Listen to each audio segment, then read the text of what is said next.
Good morning dear students. कल हमने magnetic field lines के बारे में बताया था। Magnetic field lines are imaginary hypothetic line. Magnetic field lines hypothetically एक काल्पनिक रेखाएं होती हैं। When we draw a tangent on this line then they will give the direction of magnetic field. जब हम ये जो लाइंस है, काल्पनिक लाइंस हैं, ये इमेजिनरी लाइंस होती हैं। ये स्ट्रेट भी हो सकती हैं, कर्व्स भी हो सकती हैं। जब हम इनके ऊपर टेंजेंट ड्रा करते हैं तो ये मैग्नेटिक फील्ड की डायरेक्शन देती है उस पॉइंट के ऊपर। उसको हम मैग्नेटिक फील्ड लाइंस कहते हैं। प्रॉपर्टी पढ़ेंगे आज, property of magnetic field lines. In solenoids magnetic field lines form a close continuous loop. Solenoid के केस के अंदर वो क्लोज कंटिन्यू लूप बनाती हैं। When we draw a tangent on magnetic lines, then they will give the direction of magnetic field। ये हमने अभी बताया कि ये कर्व लाइंस होती हैं, स्ट्रेट लाइन, और कर्व लाइंस के ऊपर जब हम टेंजेंट ड्रा करते हैं तो मैग्नेटिक फील्ड की डायरेक्शन देती हैं। They travel their journey from south to north pole inside and north to south। ये किसी भी बार मैग्नेट के अंदर जब मैग्नेटिक फील्ड लाइंस बनती हैं, साउथ से नॉर्थ इनसाइड और नॉर्थ से साउथ आउटसाइड बनती है।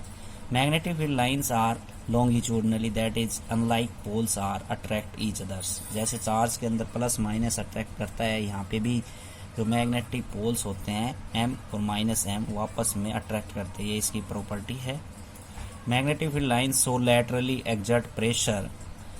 मैग्नेटिक फील्ड लाइंस प्रेशर भी एक्सर्ट करती है। Like poles are repel each other. इसका मतलब क्या है? लॉन्गिट्यूडनल का तो मतलब होता है अनलाइक पोल्स अट्रैक्ट करते हैं, और इसके अंदर क्या है? लाइक पोल्स जो हैं वो रिपेल करते हैं।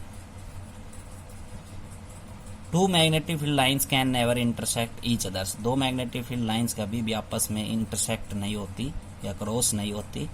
कैसे? अगर हम इस पी पॉइंट पे एक मैग्नेटिक फील्ड लाइंस इधर दिखाएं क्रॉस करती हुई, एक मैग्नेटिक फील्ड लाइन इधर दिखाएं, एक पॉइंट ऑफ इंटरसेक्शन मान के, और यहाँ पे टेंजेंट ड्रा करेंगे तो ये मैग्नेटिक फील्ड लाइंस की डायरेक्शन होगी, और यहाँ से टेंजेंट ड्रा करेंगे तो ये भी मैग्नेटिक फील्ड लाइंस की डायरेक्शन होगी। जो एक पॉइंट ऑफ इंटरसेक्शन से दो magnetic field lines direction possible नहीं होती, इसलिए मैग्नेटिक फील्ड लाइंस कभी इंटरसेक्ट नहीं करती।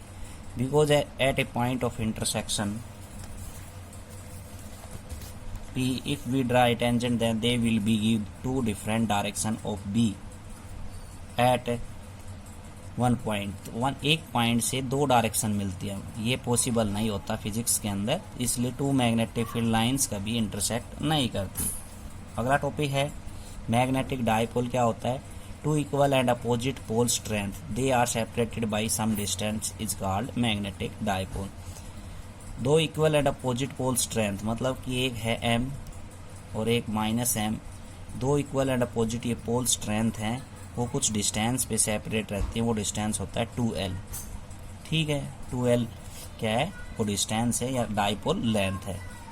डायपोल मोमेंट क्या होता है? It is the product of either pole strength and the dipole length. या तो पोल स्ट्रेंथ या डायपोल लेंथ दोनों की, एक पोल स्ट्रेंथ और एक डायपोल लेंथ दोनों की प्रोडक्ट डायपोल मोमेंट कहलाती है। इसको पीएम से हम डिनोट करते हैं, और ये वेक्टर क्वांटिटी होती है। तो ये हम पोल स्ट्रेंथ की बात कर रहे थे अभी, तो वो m और माइनस m एक, और लेंथ उसके बीच की डायपोल लेंथ 2l, इन दोनों की प्रोडक्ट डायपोल मोमेंट कहलाता है। Negative pole strength to positive pole strength मतलब इसकी डायरेक्शन होती है किसकी? डायपोल मोमेंटम की, नेगेटिव पोल स्ट्रेंथ से पॉजिटिव पोल स्ट्रेंथ की तरफ। ऐसा यूनिट एम्पियर मीटर स्क्वायर होती है इसकी, ऐसा यूनिट डायपोल मोमेंट की। ठीक है। आइडियल डायपोल मोमेंट किसे कहेंगे? When dipole length is very very small then dipole is said to be ideal dipole. ये जो डायपोल लेंथ है हमने दिखाई थी यहाँ पे 2l, ये 2l अगर ये कम से कम हो तो उस कंडीशन को हम आइडियल डायपोल मोमेंट कहते हैं। कम से कम होनी चाहिए डिस्टेंस। अगला है magnetic field strength. Magnetic field strength is defined as force experience by either pole strength at that point. Pole magnetic field strength क्या होता है? Force experience by either pole, तो पोल के द्वारा जो फोर्स एक्सपीरियंस होता है अपॉन में pole strength, magnetic field strength कहलाती है, मैग्नेटिक फील्ड इंटेंसिटी कहलाती है। ठीक है। अब हम फोर्स की वैल्यू यहाँ पे रखें तो mu not upon 4 pi M into में एम अपॉन में आर स्क्वायर, ये क्या होता है Coulomb's law force in magnetism. इसका फॉर्मूला हमने बताया mu naught upon 4 pi into में एम अपॉन आर स्क्वायर। एक एम यहाँ पे एम से एम कैंसिल हो जाएगा, तो बी की वैल्यू यहाँ पे फोर्स की वैल्यू रख के निकाल रखी है। अगला है magnetic field strength eight A point P on axial line. Axial line पे आपको मैग्नेटिक फील्ड की वैल्यू कैलकुलेट करनी है। जैसे इलेक्ट्रिक फील्ड एक्सियल लाइन पे कैलकुलेट की थी पीछे, ऐसे मैग्नेटिक फील्ड एक्सियल लाइन पे हम कैलकुलेट करेंगे। मैग्नेटिक फील्ड बी की जो वैल्यू आई उस वैल्यू को हम यूज करें mu not M 4 pi r square. तो let us consider a magnetic dipole A B, 2L be the length of dipole, O be the centre. ये हमने कोई भी एक डाइपोल मान लिया बार मैग्नेट के रूप में, इसकी टोटल लेंथ 2L है, तो सेंटर से ये L हो गई और इधर वाली भी क्या हो गई L लेंथ हो गई। एक पी ऑब्जर्वेशन हमने पॉइंट मानना इसी एक्सियल लाइन के ऊपर जहाँ पे हम मैग्नेटिक फील्ड इंटेंसिटी कैलकुलेट करना चाहते हैं, जो O से R डिस्टेंस के ऊपर है। ठीक है, magnetic field strength due to a point P due to the south pole. इस साउथ पोल की वजह से हम मैग्नेटिक फील्ड कैलकुलेट करेंगे पहले, P पॉइंट से साउथ पोल की वजह से मैग्नेटिक फील्ड। तो ये R डिस्टेंस और आगे वाला क्या ऐसा distance L distance, total distance कितना हो गया R प्लस L। फॉर्मूला आपको एक पॉइंट पे मैग्नेटिक फील्ड स्ट्रेंथ की जो वैल्यू आई है वो फॉर्मूला आपको लगाना है mu not upon 4 pi M upon में आर स्क्वायर। जैसे इलेक्ट्रिक फील्ड में लगता है E is equal to K Q by r square. ठीक है, तो यहाँ पे क्या लगेगा mu not upon 4 pi M upon r square. तो magnetic field due to point P due to the south pole, south pole की वजह से मैग्नेटिक फील्ड स्ट्रेंथ क्या होगी, B1 फॉर्मूला लगाया mu naught upon 4 pi M. तो south pole से S से P तक का डिस्टेंस आपको लेना, तो इसलिए R की जगह SP का होल स्क्वायर। SP कितना है R प्लस L का होल स्क्वायर। ये इक्वेशन फर्स्ट। तो जब SP की वजह से B1 मैग्नेटिक फील्ड ले रखी है और NP की वजह से B2 मैग्नेटिक फील्ड ले रखी है। Magnetic field strength due to a point P due to the north pole, north pole की वजह से अब की बार क्या आ जाएगी R डिस्टेंस गए NP का whole square, mu not upon 4 pi into M NP का होल स्क्वायर।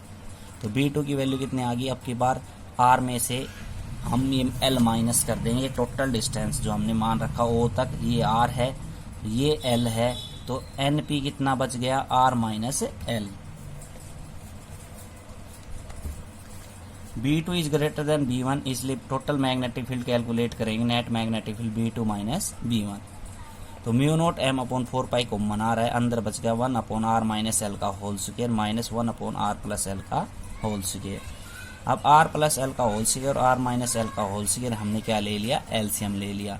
तो एलसीएम लेंगे तो इस तरफ क्या आएगा R प्लस L का whole square minus R minus L का whole square. A plus B का होल स्क्वायर हम खोल सकते हैं, ठीक, A square plus B square plus 2AB, A square plus B square minus 2AB। अंदर माइनस का, बाहर माइनस का निशान है तो ये अंदर जाके क्या हो जाएगा प्लस का हो जाएगा।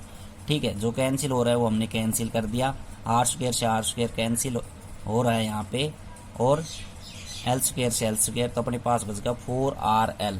तो 4RL upon R square minus L square का होल स्क्वायर। नीचे क्या A प्लस B का whole square into A minus B का होल स्क्वायर, तो ये क्या हो जाएगा A square minus B square का होल स्क्वायर।